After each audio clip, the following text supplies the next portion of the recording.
When I first started working with Save Mount Diablo, no one knew anything about Alameda Whipsnakes, and now you see interpretive signs here for them. And the state park has to even mitigate for their own activities, like maintenance operations and grading for endangered species like Alameda Whipsnake. Do you see whipsnakes hiking? Yes, but not often. What do they look like? They're very long, very fast, and they look like a garter snake, but they're more striking, and they're often longer. They're very thin.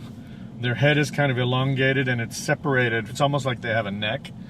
There's a couple of distinctive things about them. One, they've got black and yellow stripes, so that's distinctive.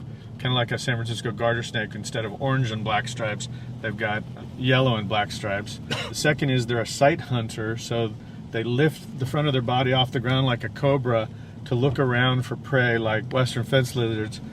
They're almost a warm-blooded snake. Their muscle action and speed and all that generate enough heat that they get up earlier in the morning than their prey. So while the lizards are still sluggish, these guys are, in high gear. And they're a racer, so they move fast. The very first time I saw one was really dramatic because I had expected, okay, you'll see one in chaparral or something, he'll take off through the bushes. And this one was in chaparral, but it was almost like the pictures you see of green tree snakes in tropical climates. He was 5 or 6 feet long, and he was basically stretching from one branch to the next, levitating across the top of the chaparral at high speed. Another thing about them is that they're aggressive. And if you ever try to catch an Alameda whipsnake, you will get bitten. They're not venomous, though. No.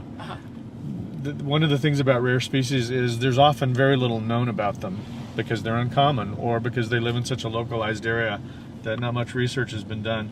So what we know about them has changed dramatically in just the period of time that I've been working at Save Mount Diablo, from where they live to things like Scott Hine, a member of our board of directors and a photographer, published actually a scientific note, as it were, because he was the first person to see an Alameda whipsnake up in a tree eating nestlings out of nests. He captured photos of an Alameda whipsnake taking lesser goldfinch chicks out of a nest. Fantastic.